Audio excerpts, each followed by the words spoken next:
नमस्कार, मैं समर राज बोलता हिंदुस्तान में आपका स्वागत है। आज तक के एक पत्रकार ने प्रधानमंत्री नरेंद्र मोदी को बेशर्म बोल दिया। प्रधानमंत्री नरेंद्र मोदी को बेशर्म बोल दिया तो उसे चैनल से निकाल दिया। है ना विडंबना?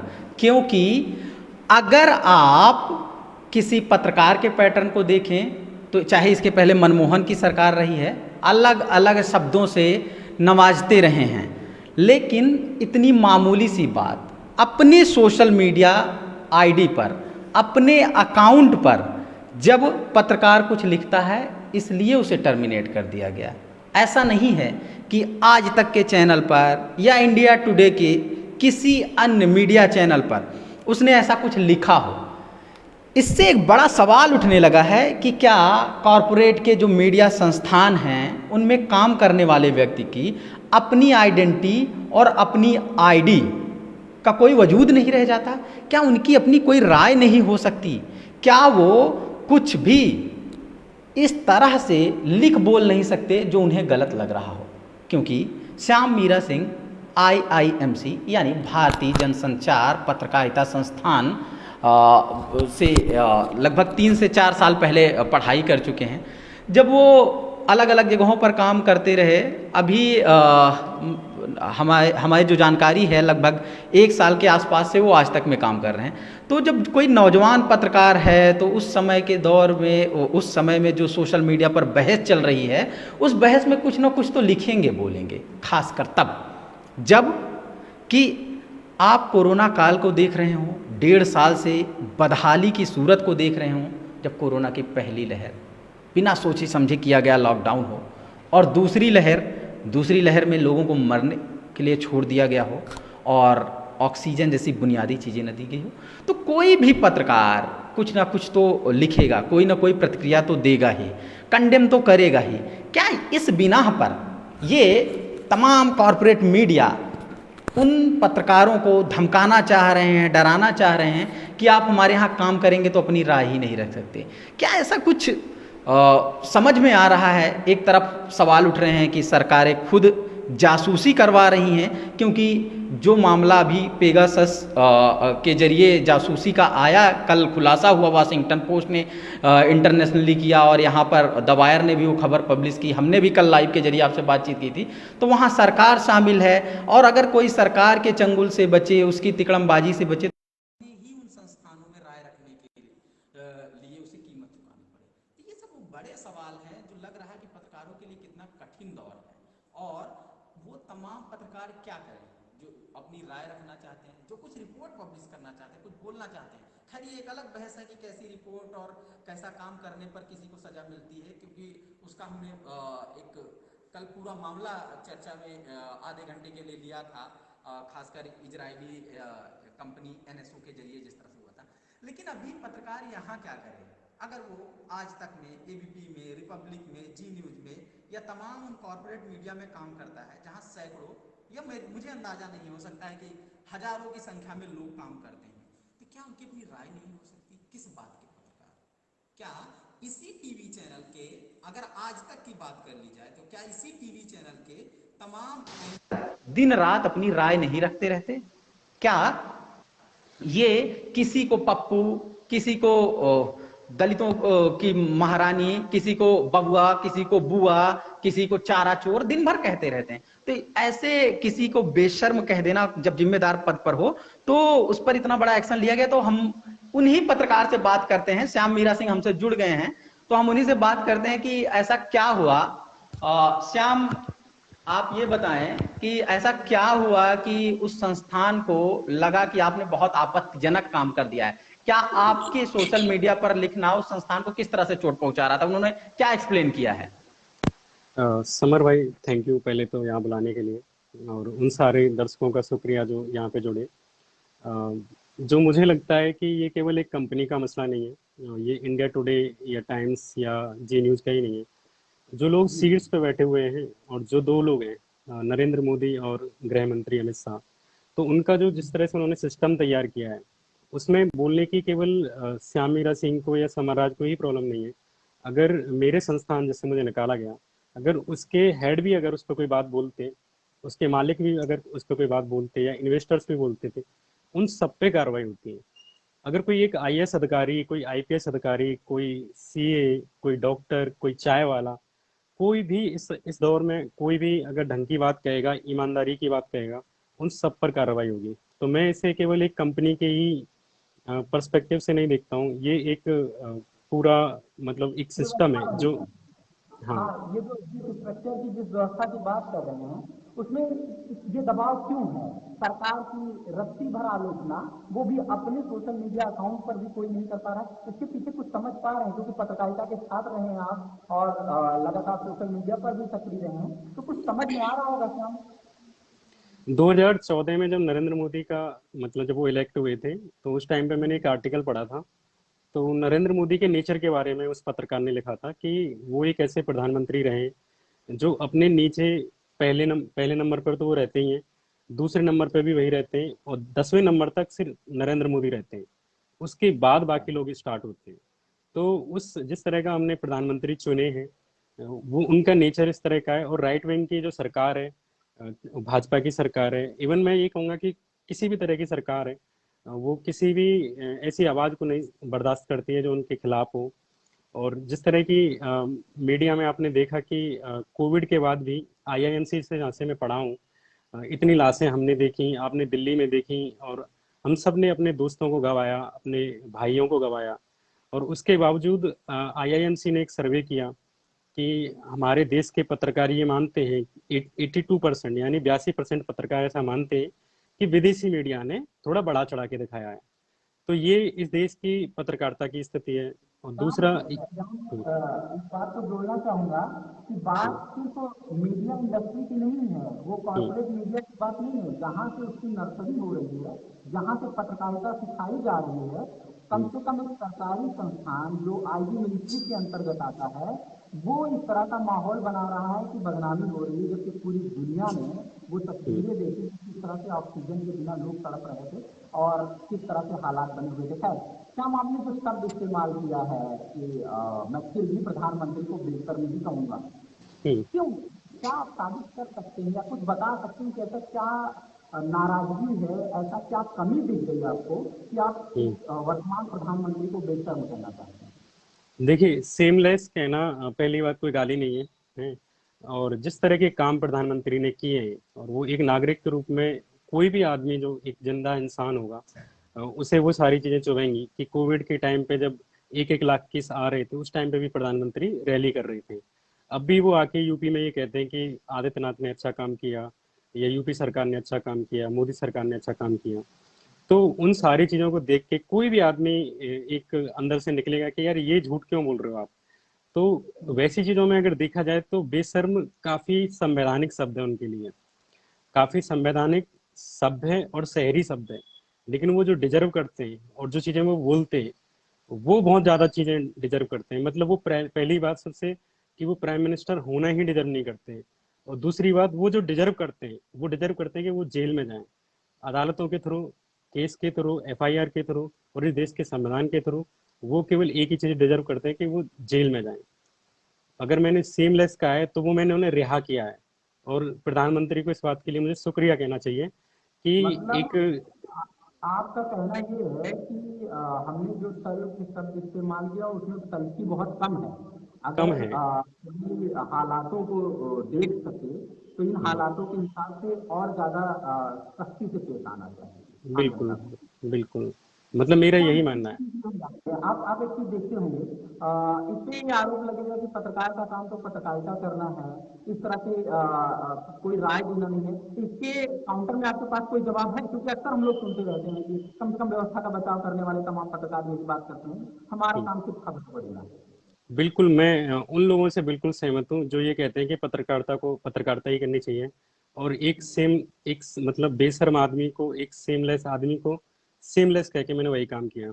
मुझे लगता है कि कोई भी आदमी जिस तरह की चीजें देख के आसपास की क्या चीजें चल रही हैं, आज भी जैसे दानिश सिद्दीकी एक पत्रकार रहे हैं। और मुझे याद है कि इटली के एक नागरिक थे हमारे देश में, और उनके खिलाफ एफआईआर हुई थी। तो इटली की सरकार ने पूरे देश को हिला दिया था, भारत के प्रधानमंत्री से लेके सारे मंत्रियों को जवाब देना पड़ा था कि हम आपके नागरिकों को सुरक्षित रखेंगे। लेकिन हमारे देश का एक नागरिक अफगान में मार दिया जाता है, यूएन उस पे बोलता है, अमेरिका उस पे बोलता है, फ्रांस उस पे बोलता है, अफगानिस्तान खुद बोलता है, तालिबान बोलता है, लेकिन हमारे प्रधानमंत्री उस पे नहीं बोलते। अगर ऐसे सेमलेस आदमी को अगर मैंने सेमलेस कहा है, तो मैंने बिल्कुल ऑब्जेक्टिविटी रखी है, बिल्कुल वस्तुनिष्ठता रखी है, और बिल्कुल फैक्ट के साथ छेड़छाड़ नहीं की है। फैक्ट के साथ छेड़छाड़ तब होती जब मैं सेमलेस आदमी को ये कहता कि नरेंद्र मोदी जी 18-18 घंटे काम कर रहे हैं और वो बहुत बेहतरीन इंसान है। ठीक है मुझे श्याम, अगर आपको मतलब आपको ये लगता है कि इन चीजों पर प्रतिक्रिया देनी चाहिए, प्रधानमंत्री नरेंद्र मोदी को तमाम चीजों पर जवाबदेही उनकी होती है, ये चीजें नहीं कर पा रहे हैं या नहीं कर रहे हैं जानबूझ करके, इससे आप नाराज हो सकते हैं। लेकिन हमने देखा है कि जिस मेन स्ट्रीम मीडिया की बात करो तो सिर्फ एक चैनल की बात नहीं, कुछ इंडिया टुडे में कई सारे चैनल हैं और पूरा का पूरा लगभग मीडिया स्ट्रक्चर उसी तरह से काम करता है। दूसरे चैनलों की भी अगर हम बात करें, आप देखिए जो अधिकतर एंकर हैं उनको मोदी में मसीहा, भगवान, सुपरमैन सुपरमैन जैसे शब्द जो मैं इस्तेमाल कर रहा हूँ वो तो इसी चैनल ने बार बार इस्तेमाल किया है। गंगा के किनारे उतरे भागीरथी के अवतार, ये सब जो गढ़ा जा रहा है, जो आम जनता को ये सब बताया जा रहा है कि मोदी भगवान क्यों है। हमने लगभग 1 साल लगातार बहुत तमाम वीडियो और एपिसोड के जरिए इस पर चर्चा किया था कि मोदी को भगवान बनाने के पीछे मीडिया का मकसद क्या है। तो क्या अब उस बने बनाए स्थापित जो डेकोरम है, जो इस सभ्यजनों ने जिसे कहें कि व्यवस्था को बचाए रखने वाले लोगों ने बनाया है कि आदरणीय प्रधानमंत्री जी के लिए यही शब्द इस्तेमाल करना है, क्या उसका वायलेशन आपको अपराध नहीं लगता या आज की जरूरत है? बिल्कुल, मतलब जितने भी चैनल हैं बड़े बड़े जहाँ पे मैं भी काम करता था या और भी मेरे जो साथी हैं वो काम करते हैं, हम सब इस चीज़ से इत्तेफाक मतलब जानते हैं और अवेयर हैं। और जबकि बाहर के लोगों को देखना उनके लिए शायद समझ में नहीं आता होगा, क्योंकि हम सब सामान्य पृष्ठभूमि से आए हैं और सामान्य समझ है। लेकिन जब आप अंदर आके देखते हैं तब आप उसमें सारी चीज़ें पाते हैं कि वो कास्ट से रिलेटेड भी है, वो वर्ग से रिलेटेड भी है, और वो जाति से भी रिलेटेड है, और वो धर्म से रिलेटेड भी है। तो जब भी आप देखिए वही मीडिया होता है, चाहे मैं किसी एक चैनल का नाम नहीं ले रहा, जो सारे लोग जानते हैं, जितने भी दर्शक है वो भी जानते हैं कि यहाँ किसकी बात हो रही है। जब मान के चलिए जब अखिलेश यादव अपनी उन पे टोटी चोरी के भी आरोप लगाए जाते हैं, और लालू प्रसाद यादव को आप देख सकते हैं किस तरह के व्यक्तिगत आरोप, मतलब एक तो होता है कि आप लीगल आरोप लगा रहे हैं, एक होता है व्यक्तिगत आरोप लगा रहे हैं। उनको ललुआ तक बोला जाता है और हर हर जगह बोला जाता है। लेकिन जब यूपी में बात आती है कि यूपी में इतने सारे क्राइम है, आज तक किसी एक टीवी चैनल ने, चाहे वो कोई भी चैनल हो, उसने अगर ये कहा हो कि वहाँ गुंडा राज है या जंगल राज है, मुझे एक हेडलाइन दिखा दीजिए जो जिसे मेन स्ट्रीम कहा जाता हो और उसने ये लिखा हो कि भाई योगी आदित्यनाथ के यहाँ पर गुंडा राज चल रहा है। तो जब मीडिया में आप अंदर आते हैं तो आप संपादकों से लेके सब एडिटर की कास्ट देखते हैं, फिर आप ये देखते हैं कि वो किस न्यूज को किस तरह से रिएक्ट कर रहे हैं। कि अगर अखिलेश यादव कुछ करते हैं तो तुरंत अखिलेश यादव लिखा जाता है, योगी आदित्यनाथ करते हैं तो फिर वहाँ पे सिपाही का नाम लिखा जाता है, योगी आदित्यनाथ का नाम नहीं लिखा जाता है, वहाँ आईएएस अधिकारी का लिखा जाएगा। लेकिन अगर अगर मैं अगर समराइज कर दूं इन बातों को जो 2-3 मिनट में आपने कहा है कि बड़ा खुलकर मीडिया शब्द इस्तेमाल कर देगा और विपक्ष भी कर देता है। अखिलेश यादव के लिए टोटी चोर, लालू के लिए ललुआ और तमाम विपक्ष के नेताओं के लिए मनमोहन के लिए मौन मोहन और तमाम शब्द हैं। लेकिन जब प्रधानमंत्री नरेंद्र मोदी की बात आएगी या योगी की बात आएगी तो कोई मोदी जी भी कहे जाएंगे, कोई महाराज जी भी कहे जाएंगे। ये शब्दावली का खेल हम लोग देख रहे हैं, इसके पीछे इंटेंशन था। मुझे कुछ याद आ रहा है श्याम मीरा सिंह, ये बहस हम लोग 3-3.5 साल पहले भी कर रहे थे और मीडिया के तमाम चर्चा और बहस में ये चीज आज रिकॉर्डेड भी है। आप लोग 3-3.5 साल पहले IIMC में प्रोटेस्ट कर रहे थे और वहां की एक लड़ाई तो हॉस्टल की आपकी थी जो अभी संस्थान तक की बहस है, लेकिन एक लड़ाई इस बात की भी थी कि सोशल मीडिया पर पब्लिक स्फेयर में कोई अपनी राय देता था तो वहीं पर वो संस्थान उस पर चाबुक चला देता था, यानी किसी न किसी रूप में उसे मैनेज करता था, डराता था, धमकाता था, स्कॉलरशिप काट लेंगे या नौकरी नहीं मिलेगी, किसी न किसी लेवल पर मैनेज करता था। तो क्या वो जो 4 साल पहले आपने देखा, सब अपने अपने उम्र के हिसाब से, अपने अपने पढ़ाई लिखाई के हिसाब से, जैसे 5 साल 6 साल पहले हमने पत्रकारिता की पढ़ाई को देखा, कुछ लोग 10-15 साल पहले देखे होंगे, तो क्या ये ट्रेनिंग पहले से ही दे दी जा रही है? पत्रकारिता संस्थान शायद इसीलिए सिखा रहे हैं क्या कि आप जाके जब मीडिया इंडस्ट्री में काम करेंगे तो आपको साहब के बॉस के और बॉस के बॉस के हिसाब से बोलना होगा। मैं कल का एक ट्वीट बताता हूँ आपको कि आईआईएमसी का एक छात्र है और उसने ट्विटर पे मुझे टैग करते हुए लिखा था कि आईआईएमसी में एक प्रोफेसर हैं और उन्होंने क्लास में वो बार बार ये कहते हैं कि जो भी सरकार के विरोध लिखेगा, जो भी संस्थान के खिलाफ लिखेगा, उन्हें कंसिक्वेंसेस झेलने पड़ेंगे, यानी उन्हें परिणाम झेलना पड़ेगा। अब ये देख लीजिए कि जो जैसे कि एक तो ये कि सामान्य जो लोग होते हैं, वो देश की और धर्म की उनसे जुड़े हुए होते हैं, तो उन्हें बहलाना, फुसलाना, पागल बनाना इजी है। तो एक जैसे न्यूट्रल जो लड़के आते हैं या लड़कियां आती हैं संस्थानों में, तो जब वो यहाँ पे देखते हैं ना कि मैनेजमेंट जो नौकरी दिलाने वाले लोग हैं वही मान के चलिए कि मोदी समर्थक है, तो आपको नौकरी तो मिलेगी नहीं।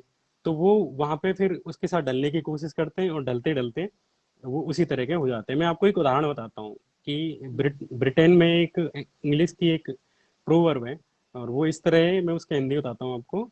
कि एक मेंढक होता है, जब मेंढक को फ्राई किया जाता है तो पानी में, जैसे पानी में आप मेंढक को रख देंगे तो वो धीरे धीरे धीरे धीरे गर्म होता है पानी। तो जैसे जैसे पानी वो गर्म होता है तो मेंढक उसके हिसाब से अपने आप को ढालता चले जाता है। पहले मान के चलिए 20 डिग्री सेल्सियस होता है, फिर 25 डिग्री सेल्सियस होता है। तो जब वो निकलने की कोशिश नहीं करता है, ऐसे ढालते ढालते एक टेम्परेचर ऐसा आ जाता है कि उसके बाद उसका निकलना मुश्किल हो जाता है।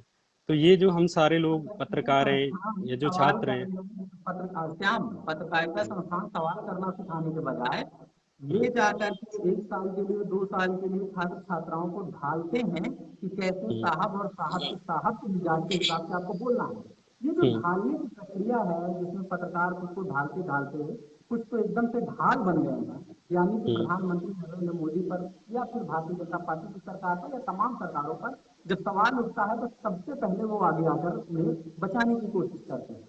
अभी उन पर भी शक किया जा रहा है। कल की खबर आप पढ़े होंगे और देखे होंगे कि हम्म, उसमें जो इजरायली कंपनी के सॉफ्टवेयर जिसे स्पाईवेयर कहा जाए, जो जासूसी का काम करता है, उसके जरिए जो लोगों की फोन टैपिंग की जा रही है, जिन लोगों की निगरानी की जा रही है, उसमें तमाम ऐसे भी पत्रकार हैं जो पारंपरिक रूप से भारतीय जनता पार्टी के समर्थक भी माने गए हैं। तो क्या ये तो ढाल देने के बाद भी पत्रकार के लिए कोई बहुत गुंजाइश की बात नहीं है? इनके लिए एक देसी कहावत होती है कि ऐसा कोई सगा नहीं जिसको हमने ठगा नहीं। तो ये मतलब आप समर्थक भी होंगे, जैसे अभी कोविड में जो लोग मारे गए है ना, उनमें से एक आगरा के लड़के का मैं बताता हूँ कि आगरा के लड़के ने एक फेसबुक पे पोस्ट डाला बाकायदा। जो लोग जैसे ऑक्सीजन की मांग कर रहे थे कि हमें ऑक्सीजन चाहिए, बेड चाहिए, तो उनके लिए उसने लिखा कि एक घर में अगर सबको दस्त हो जाए तो सबके लिए लेटरिन नहीं बनती है। कुछ दिन बाद वही लड़का फिर कोविड से पीड़ित हो जाता है। उसकी माँ ने, उसकी बहन ने, सबने सोशल मीडिया पे लिखा, मोदी के लिए भी लिखा, आरएसएस को भी टैग किया कि आप हमारे बच्चे के लिए ऑक्सीजन दिला दीजिए। लेकिन जिस सिस्टम की वो मखौल उड़ा रहा था, जिन पीड़ित लोगों का मखौल उड़ा रहा था, अंत में उसी सिस्टम ने उसको खा लिया। तो जो भी लोग इस तरह के हैं, मतलब ये जैसे पहले हिंदुत्व की बात होती थी कि हम इस्लाम को मजा चखाएंगे, मुस्लिमों को मजा चखाएंगे, इसको लेके मैं एक जैसे एक कहानी तो कुत्ते की है, लेकिन मैंने ये ऊंट के रूप में सुनी थी कि ऊंट में राजस्थान में ऊंट ऐसा होता है कि जो सरपत्ते होते हैं या झाड़ियां होती हैं वो उन्हें खाता है। और उसके जो जबड़े होते हैं या नखूने ये जो दांत वाला जो पोर्शन होता है, तो उसकी वजह से, सरपत्ते और झाड़ियों की वजह से उसके दांतों में खून आ जाता है। और उसको लगता है कि ये जो खून आ रहा है वो ये सरपत्तों का खून है, ये झाड़ियों का खून है, लेकिन वो खून उसका खुद का होता है। तो ऐसे ही ये जो लोग ऐसी सरकार को समर्थन देते हैं जो पत्रकारों को बंद कर देती है जेल में, जो छात्रों को जेल में डाल देती है, जो समाजवादी पार्टी के नेताओं को जेल में डाल देती है, उनको मार लगा, मतलब मार पिटाई करती है, जितने भी विपक्षी पार्टियां उन सबको दबाती है। और हर डिसेंट को, हर आवाज को जो दबाते हैं उनको ये लोग सपोर्ट करते हैं। मुसलमानों को जिस तरह से मारा जाता है तब ये सपोर्ट करते हैं। हर जो जैसे जुल्म कहा जा सकता है स्पष्ट शब्दों में, उन हर जुल्म को ये सपोर्ट करते हैं। तो एक दिन तो क्या मतलब ये जो हालात है लगभग हम सभी को पता चल भी चुका है, और आप भी हम्म, लिखते बोलते रहे हैं, यहाँ तक कि हमारे बोलता हिंदुस्तान के तमाम पाठक दर्शक आपसे अक्सर रूबरू होते रहते हैं। हमारी जनरेशन में जो पत्रकार हैं उनमें आप देखेंगे सैकड़ों की संख्या में ऐसे लोग हैं जो हम्म, लगभग हर बड़े मामले पर प्रतिक्रिया देने में यकीन रखते हैं, लिखना बोलना चाहते हैं। भले ही उनकी तमाम मजबूरियां होंगी किन्हीं न किन्हीं, संस्थानों में जुड़े हैं। वैकल्पिक मीडिया में तो चलिए, जिसे हम डिजिटल मीडिया कहें, सोशल मीडिया पर आधारित जो मीडिया है, उसमें तुलनात्मक रूप से बेहतर स्थिति है। लेकिन जो बड़े कॉर्पोरेट स्ट्रक्चर के मीडिया है, वहाँ पर सब अलग अलग तरह से संघर्ष कर रहे हैं। मैं ये पूछना चाह रहा हूँ कि अगर इस तरह के हालात हैं, सब अलग अलग जगहों पर काम कर रहे हैं, पत्रकार जिसका काम होता है कि वो समाज को आईना दिखाए, लोगों के आवाज को उठाए, तमाम चीजों को वो सरकार के सामने लाए या बड़े बड़े अधिकारियों के सामने लाए, वो क्या करेगा? अपने सोशल मीडिया पर वो नहीं लिखेगा और वो नौकरी करेगा या बोलेगा? मेरे कहने का मतलब ये है कि वो नौकरी बचाएगा या बोलेगा? आगे का क्या ट्रेंड दिख रहा है? मैं आपको एक सुप्रीम कोर्ट का जजमेंट बताता हूँ कि सुप्रीम कोर्ट का एक जजमेंट था और वो किसी सरकारी अधिकारी को लेके था। तो उसमें सुप्रीम कोर्ट ने दोहराया था कि कोई भी ऐसी नीति, कोई भी ऐसी प्रथा, कोई भी ऐसा कानून जो आपके फंडामेंटल राइट यानी कि आपके बोलने की आज़ादी को रोकता है, वो नल एंड वॉइड है। चाहे वो कोड ऑफ कंडक्ट हो, चाहे वो कोई नीति पालन हो, चाहे किसी ने आप पे साइन कराए हो। अगर मुझ पे आप साइन भी करवाते हैं तो आप अपराधी, मैं नहीं हूँ। मैं साइन करने के लिए अपराधी नहीं हूँ।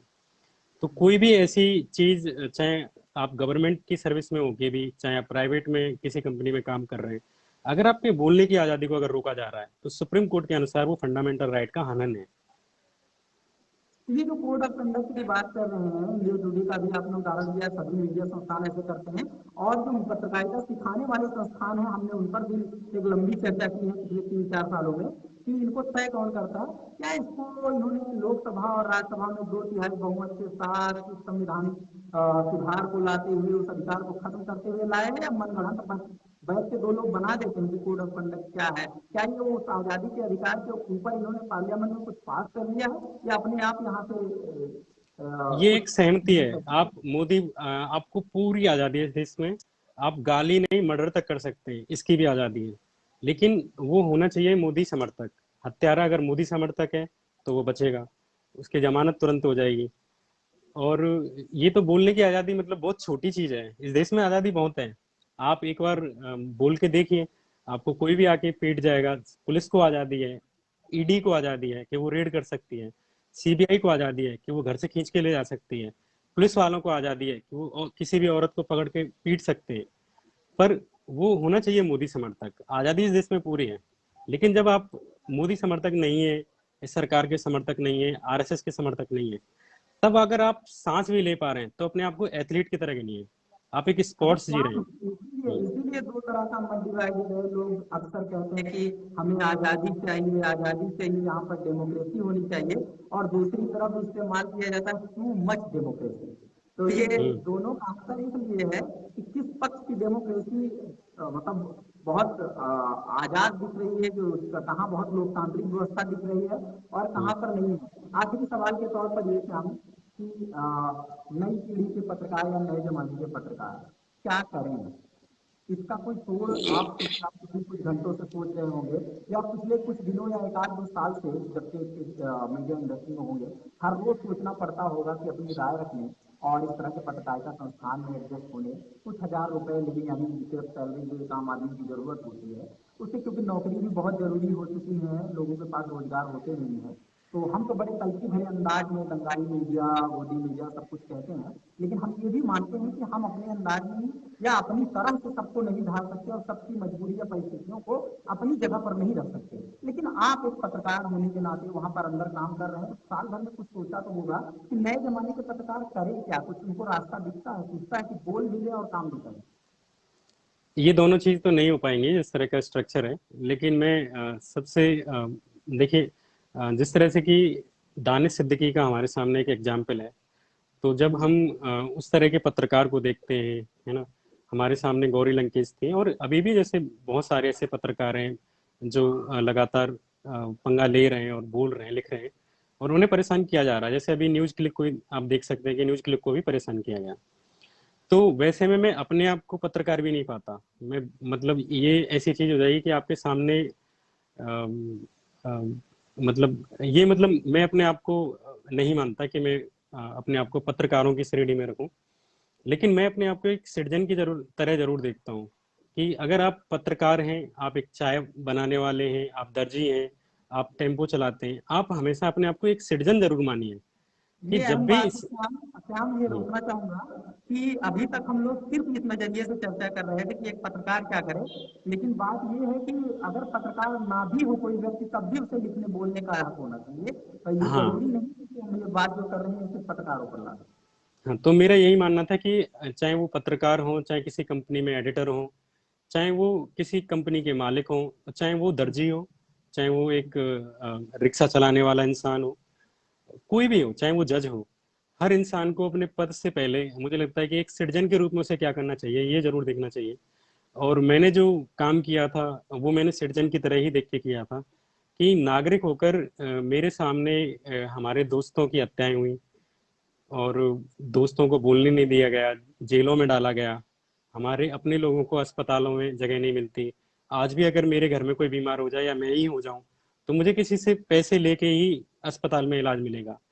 ऐसे समय पर मैं किसी प्रधानमंत्री की या जिनकी ये जिम्मेदारी है वो लफाजी करें, तो एक पत्रकार के रूप में कहने से पहले एक नागरिक के रूप में मेरी ये जिम्मेदारी बनती है कि मैं उसमें एक, जैसे मैं कुछ कर नहीं सकता, मैं जाके कोई प्रोटेस्ट नहीं कर सकता, मैं जाके तख्ती नहीं ले जा सकता, मैं एफआईआर नहीं कर सकता, तो एटलीस्ट मैं जो सबसे छोटा सा जो काम कर सकता हूँ वो ये है कि मैं बोल सकता हूँ।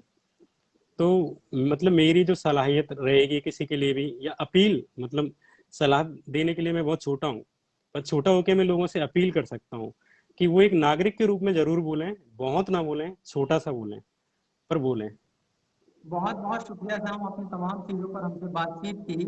और ठीक है कि आप अपने पत्रकार के तौर पर अपनी राय रखते हुए नागरिक अधिकार की बात करते हुए ये भी बात हाईलाइट कर गए कि वो तमाम पत्रकार जैसे दानिश सिद्दीकी का अभी 2 दिन पहले जो मामला आया, उनका देहांत हुआ वहाँ पर तालिबान और अफगानी सेना के बीच लड़ाई था, तो उनका एक बड़ा योगदान रहा। इस तरह के लोगों को याद कर रहे हैं। खैर, ये मेरा व्यंग भी है आप पर, उस मीडिया संस्थान पर। उसी मीडिया संस्थान के एक एंकर हैं श्वेता सिंह, जिनकी पूरी बाहें भरी हैं दर्जन भर के अवार्ड के साथ, एक फोटो वायरल होती है। आपको पता नहीं कि वो अवार्ड की संख्या के साथ वो बड़े पत्रकार नहीं लगते, जिनके घर भरे हैं अवार्ड के, जो बड़े बड़े बिजनेस लॉबी में बैठ रहे हैं, जो प्रधानमंत्री नरेंद्र मोदी के साथ हर दूसरे दिन सेल्फी ले रहे हैं। बड़े का पैमाना तो ये भी सेट किया गया है, पता नहीं क्यों आपको नहीं लगते। ये जो आपकी नाराजगी है, और आपके जैसे हमारी जनरेशन के जो पत्रकार हैं, जो नई पीढ़ी के पत्रकार हैं, जो सोशल मीडिया पर सबसे जैसे तमाम चीजों पर अपनी राय देते हैं, उनकी यही जो नाराजगी है बार बार व्यवस्था से उनको टकराने पर मजबूर कर रही है। खैर, हम तमाम मुद्दों पर लगातार बातचीत करते रहेंगे, तमाम मुद्दों पर लाइव आते रहेंगे, ये तमाम वीडियोज बनाते रहेंगे, आपसे हर तरह से संवाद करते हैं। धन्यवाद। Thank you Samarraj ji.